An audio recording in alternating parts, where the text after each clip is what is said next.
zani na hian hi mi palam ma changin palai te bel te kan han ta a mi king lam da na ke ni mi zo society a ei chuan zanin kan hun man tu hi in nei tu te ta na ra di poi mo tak mai mani ran na te halo ni a chung ko hi te ka chung ko ta kan in siam na tan zani na hian hun poi mo tak mai ka han mang don ta a heng te hi lalpa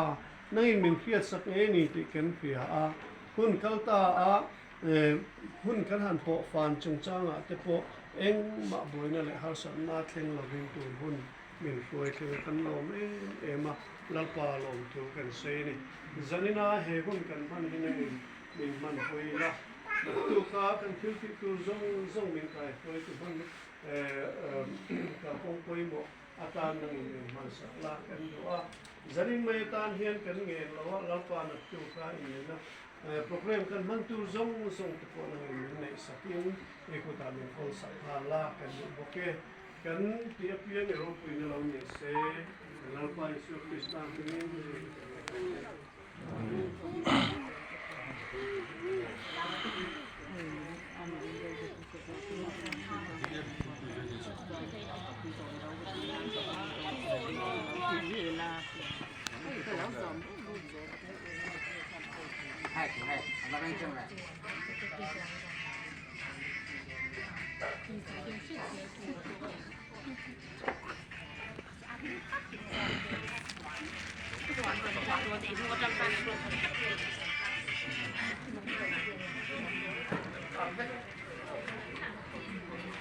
Oleh,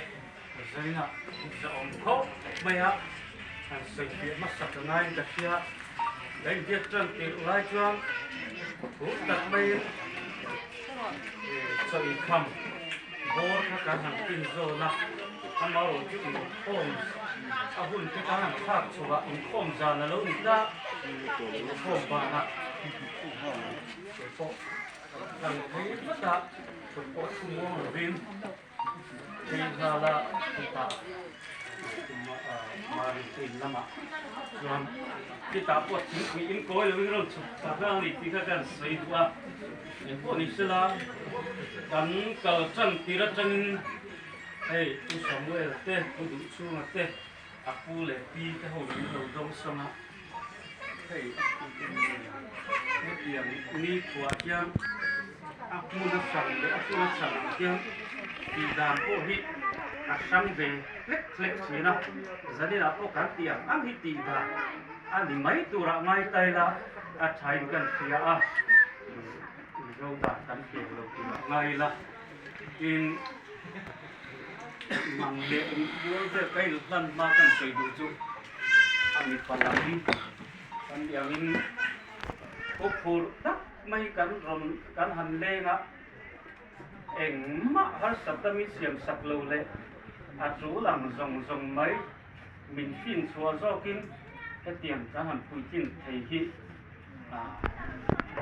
ya chuang ni le chung le khat zong na pu te o zong chung a po lom thu kan soi mol ani ti kan soi do tin zania kan on chuk tha